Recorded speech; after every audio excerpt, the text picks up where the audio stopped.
Muy buenas tardes, estimados amigos que nos escuchan a nivel de todo el país. Bienvenidos a este nuevo espacio Política y Poder, espacio básicamente para las nuevas voces, las nuevas visiones que hay del Perú. Y en esta oportunidad, pues, tengo el honor de presentar al doctor Carlos Jaico Carranza, abogado constitucionalista e internacionalista que ha dedicado su vida a trabajar en el Perú y el mundo y ha viajado a todos los rincones de nuestra patria. Bienvenido, doctor. Gracias por atenderme y gracias por permitirme conversar con usted en este día respecto a las perspectivas políticas, sobre todo con miras a las elecciones del 2026. ¿Cómo le va? Muy bien, muchas gracias por la invitación, estimado Norman, y es un gusto compartir contigo estos momentos en que estaremos analizando las perspectivas de Perú y estas próximas, pues, elecciones presidenciales y congresales del 2026. Bueno, como se sabe, doctor, el Perú vive una época y un tiempo muy difícil, ¿no? Tenemos a casi todos, bueno, a todos los expresidentes o bien presos, o bien con prisión preventiva, o bien en camino a prisión preventiva, lo cual pues nos dice y habla muy mal de cómo se ha manejado la política en todos estos últimos tiempos. ¿Cuál es su análisis al respecto, doctor? A ver, la pregunta es interesante debido a que muestra cómo hemos estado manejando la política y sobre todo la política electoral estos últimos 20 años. Lo que tú mencionas con respecto a tener estos expresidentes, sea en la cárcel o ya camino a estarlo, nos da un poquito una visión de lo que ha sido pues las justas electorales que hemos vivido y en las que diversas agrupaciones han tratado de llegar a como dé lugar, pero no han llegado con una visión de país, no han llegado con una política de Estado que puedan ellos por lo menos compartir, no han llegado de ninguna manera con un tema de consenso, porque son diversas fuerzas políticas, pero sobre todo no han llegado con los cuadros necesarios como para poder dedicarse más a la labor de gobernar el país, sino más que nada para defraudar la confianza que los peruanos habían puesto en ellos. Por eso es que vemos cantidad, y digo cantidad, de funcionarios que pues han cometido delitos de corrupción, graves delitos de corrupción, y los cuales pues ahora están, sea prófugos, están en preventiva y muchos de ellos pues ya en la cárcel, ¿no? Entonces, eso nos debe llevar a una reflexión profunda sobre cómo estamos manejando nosotros el tema político electoral en nuestro país.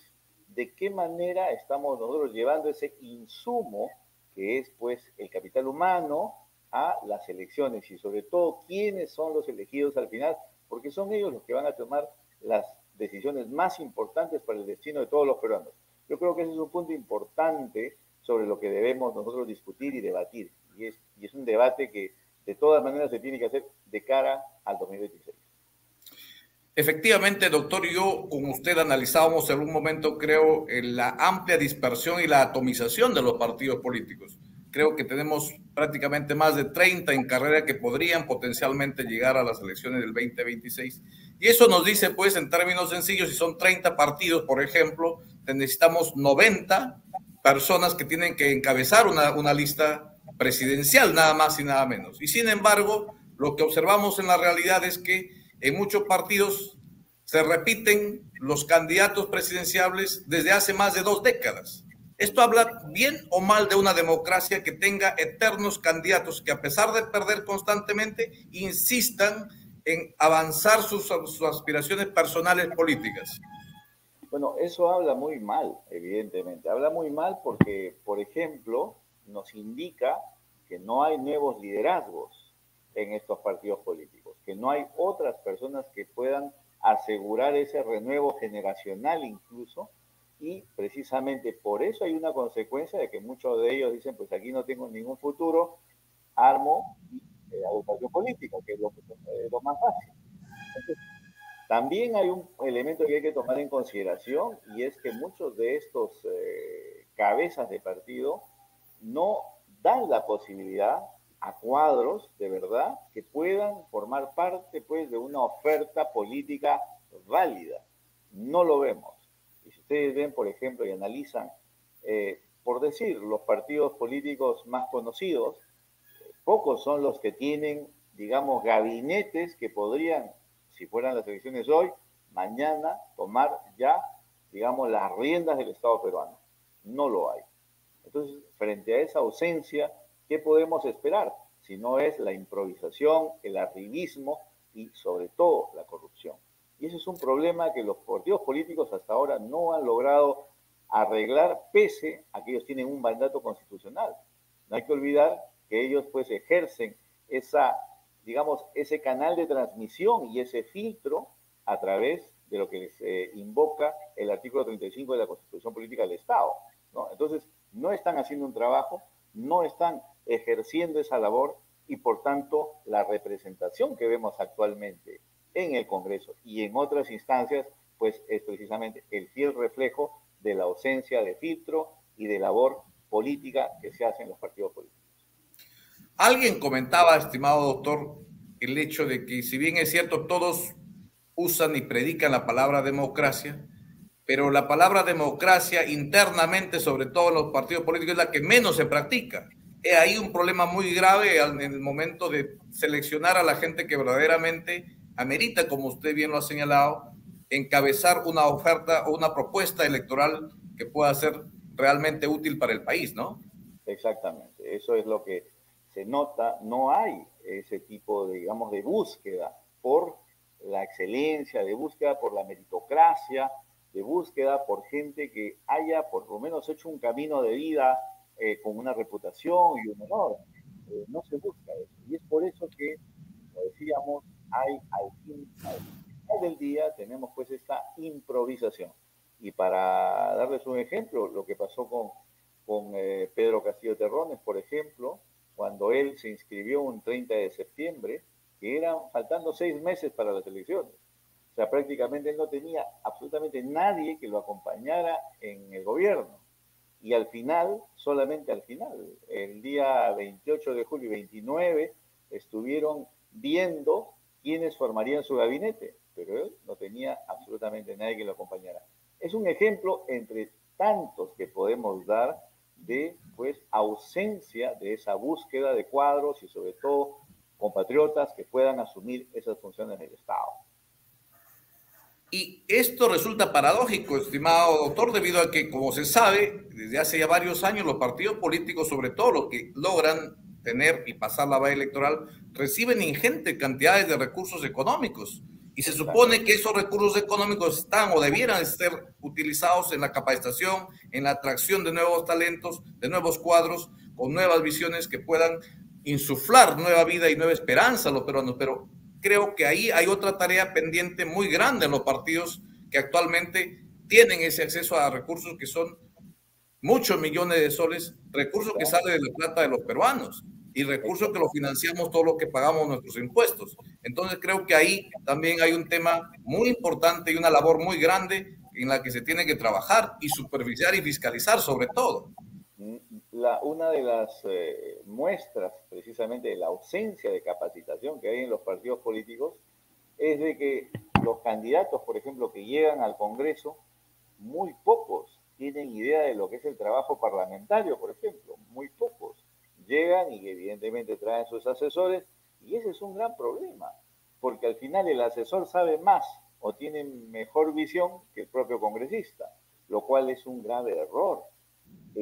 Se supone que el que es elegido es el que tiene la visión, tiene las ideas claras para poder precisamente llevarlas a cabo en la gestión.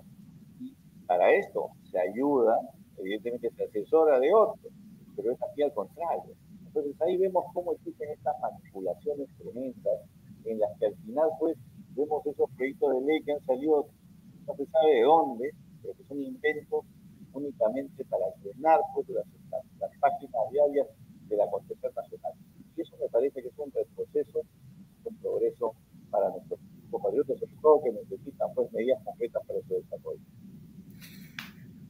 En el ámbito, doctor, de las elecciones congresales, yo entiendo que, de acuerdo al análisis que estamos haciendo, si es que no hay cambios profundos, lo cual es muy previsible que no lo haya, el Congreso que tendremos otra vez en el 2026 probablemente va a ser un espejo de este Congreso que actualmente se tiene y que sabemos está tremendamente desprestigiado, deslegitimado por la población, y nunca antes he visto tanto repudio a muchos congresistas cuando hacen su semana de representación y van a sus pueblos, y a muchos congresistas los han echado de ese lugar. Eso no se ha visto antes, o sí es algo que era común también antes en la política nacional.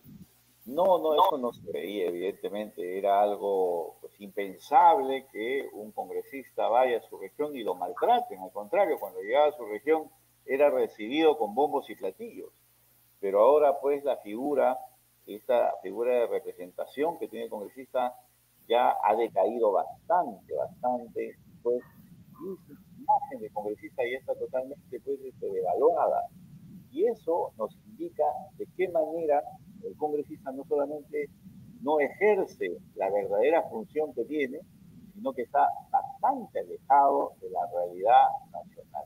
Y lo digo con mucha pena porque, miren, por ejemplo, siempre tenemos cada 5 años congresistas, son 130. De esos 130, muchos de provincias, yo les juro que 100 por lo menos se quedan en Lima. Y por lo menos se quedan en Lima y vienen a engrosar todo ese grupo podamos llamarlo burgueses, que al fin y al cabo se quedan acá viviendo. Ya sus regiones no regresan. Después de 5 años ya prácticamente no regresan. O sea, ya se quedan aquí en Lima y van abandonando sus regiones cuando normalmente la representación debería ser, estoy acá y voy para allá, sigo trabajando en mi región. Pero no es así. Prácticamente vienen a Lima, se quedan acá y de su región de origen prácticamente se olvidan. Y ese es un gran problema porque precisamente ahí está el alejamiento con la realidad que viven sus compatriotas del lugar de donde ellos salieron. Estamos hablando de cosas muy lamentables en realidad, y sobre todo que van a la base de la persona y la formación de quienes nos representan, ¿no? Yo recuerdo alguna ocasión en un país desarrollado esta situación en donde un parlamentario llegó tarde a un evento importante de Estado y solamente por llegar tarde presentó su carta de renuncia. Ese estándar moral con la que se manejan creo que es muy importante para dar credibilidad y legitimidad a la política nacional. Y es efectivamente, creo, ese estándar moral, no solamente profesional, que es importante, sin duda, muy importante, pero también el estándar moral para que puedan la gente otra vez volver a creer en los políticos, que lamentablemente en todo el mundo sabemos que los políticos tienen bajos niveles de credibilidad hoy en día, pero creo que en el Perú ya pisaron fondo, ¿no? Exactamente, ese es uno de los grandes problemas que tenemos porque el funcionario público tiene una representación mayor, por lo tanto, lo que se le exige en términos de ética profesional es mucho mayor que al promedio de los ciudadanos. Entonces, vemos que aquí es al contrario, y ese es un problema porque se banaliza todo tipo de acciones que son pues deleznables, ¿no? Acciones bastante penosas que ponen la imagen del congresista pues por los suelos. Ellos mismos lo hacen. Entonces, cuando ellos banalizan este tipo de situaciones, donde la ética profesional prácticamente es un chicle, en lo que, bueno, para mis amigos, o sea, les perdonamos todo, pero para nosotros sí, ahí hay problemas, sanciones y todo lo demás, me parece que ahí estamos haciéndole un grave daño a la institucionalidad. Cabe recalcar que en la última encuesta que se hizo sobre la credibilidad de las instituciones, menos creíbles eran el Congreso. Yo he visto cómo empezaba a normalizarse estos malos comportamientos, estos malos indicadores éticos y profesionales de muchos congresistas, por ejemplo. Y yo recuerdo incluso en el periodo de Ollanta Humala, por ejemplo, un congresista que al parecer le mochó el sueldo a un trabajador, si mal no recuerdo, congresista Llovera, lo desaforaron. Lo desaforaron, y hay otro caso de otro congresista que entiendo que lo han sentenciado a muchos años de cárcel por esas actitudes, pero hoy en día parece que el mochasueldos, el mochasueldos prácticamente se ha normalizado en la política nacional, y eso vemos como el Congreso de algún modo u otro está avalando con su actitud y si no se manifiesta, no toman acciones drásticas respecto a estos temas que son graves y que habla muy mal de la forma como se está haciendo la política en el Perú y cómo están manejando el país. Exacto. Hay ahí seguimos pues arrastrando un poquito estos rezagos que son de la inmunidad, porque evidentemente para todo tipo de actividades, digamos, no tiene inmunidad, pero para este tipo de cosas hechas durante la gestión todavía mantienen pues la subcomisión de acusaciones constitucionales y eso pues hace que sea prácticamente un cuello de botella porque al fin y al cabo ahí se puede decir que pasan o no pasan dependiendo un poquito de los intereses que hay alrededor y eso me parece también que no da una buena imagen de lo que es pues la gestión del congresista, quien debe ser un ciudadano ejemplar. Como lo digo, él es quien representa también a quienes lo eligieron, pero también representa a la patria. Por lo tanto, para ellos el estándar de ética profesional debe ser mucho más alto. Precisamente es lo contrario que vemos con ellos. Doctor, yendo un poco ahora ya al tema de la crisis política que vivimos en los últimos 10 años más o menos, y yo escuché a Julio Velarde el otro día indicar con claridad que la interpelación o la vacancia que se le propuso a Pedro Pablo Kuczynski en 2016 o 2017, si mal no recuerdo, fue como el punto de quiebre constitucional, en el que esa interpretación tan atrevida, quizás tan simplista y tan laxa de las normas constitucionales, han llevado al país a que en menos de 10 años tengamos tantísimos presidentes y a que la inestabilidad política sea tan alta en el Perú. Nunca, como en esta época, hemos tenido tantos presidentes en un periodo tan corto.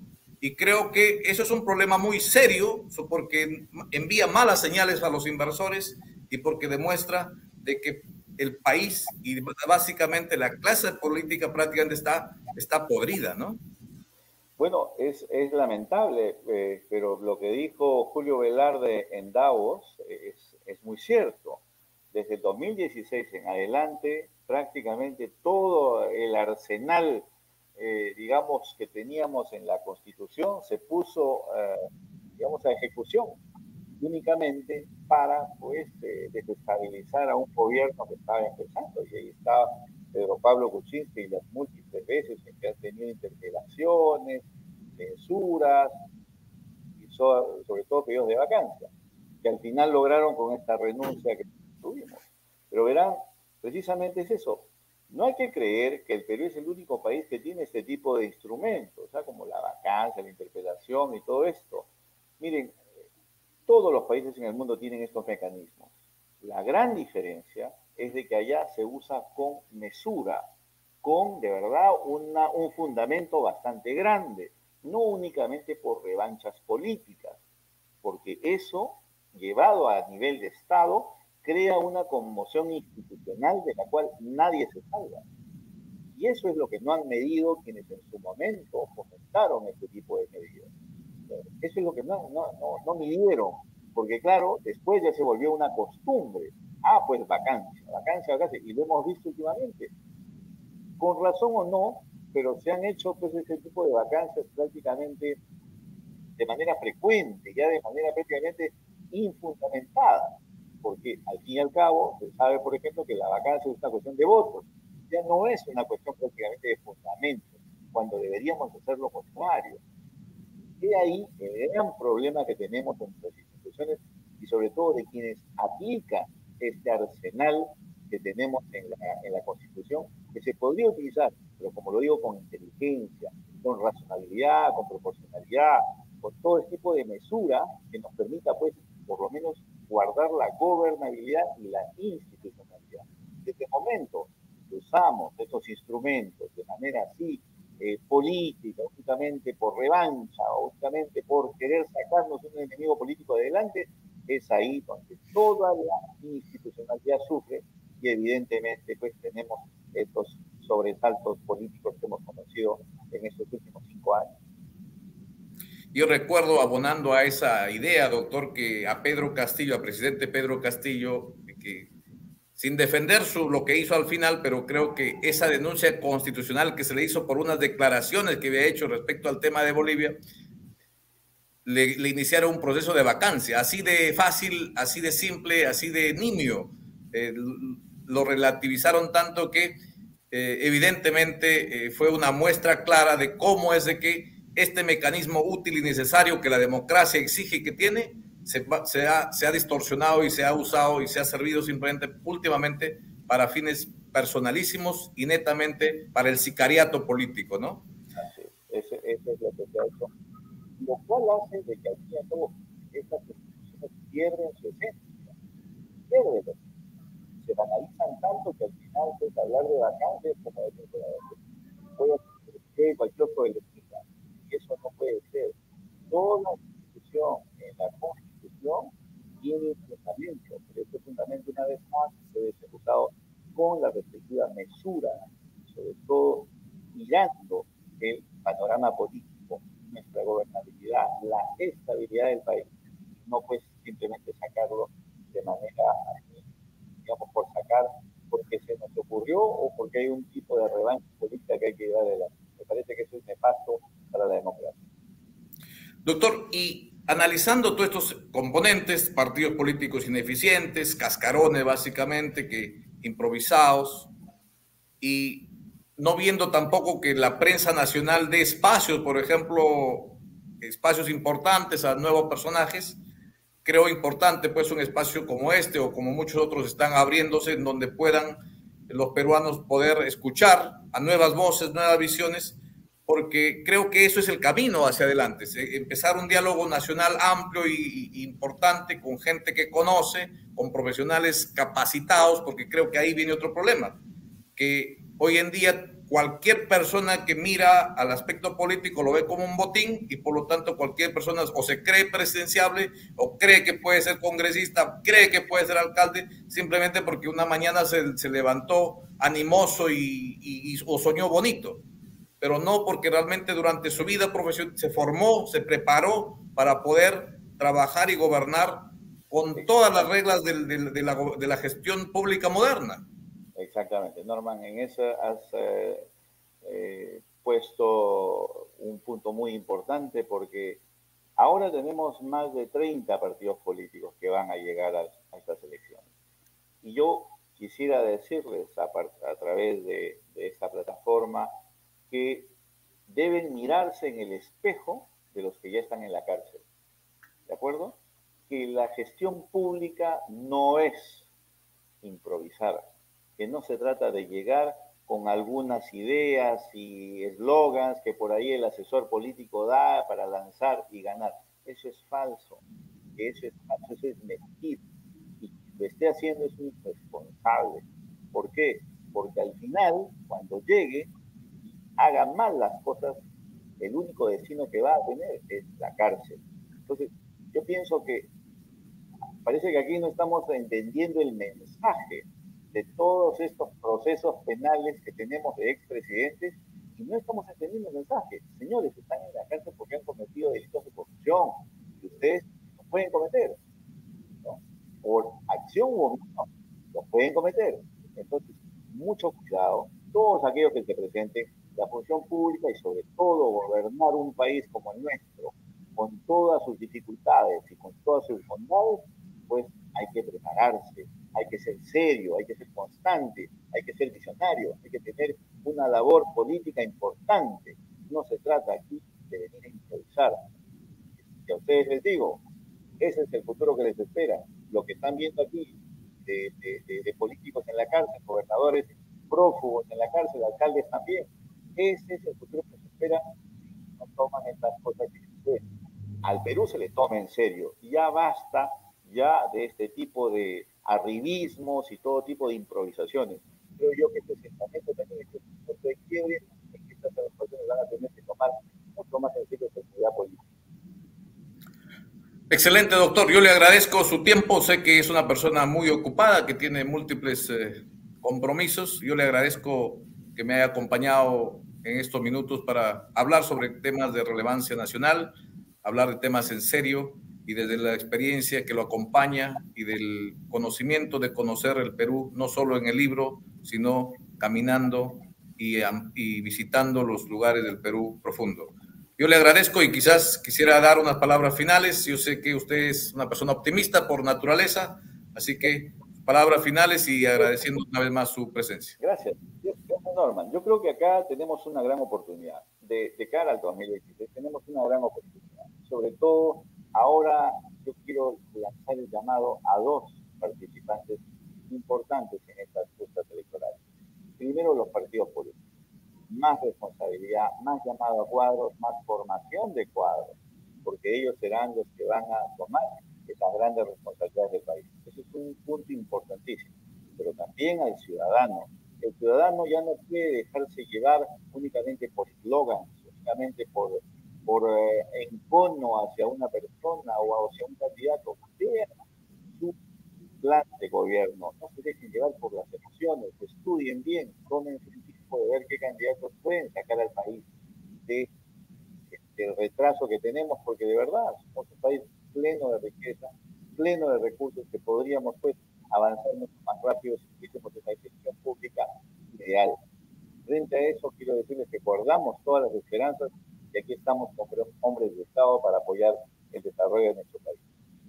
Muchísimas gracias, doctor, y comprometerlo, pues, para que en otra oportunidad sigamos hablando de estos temas. Esto es un tema político, pero hay muchos temas que, sin duda, podrá usted colaborar con este espacio Política y Poder. Con mucho gusto, Norman. Muy buenas tardes. Muchísimas gracias. Muy buenas tardes. Gracias.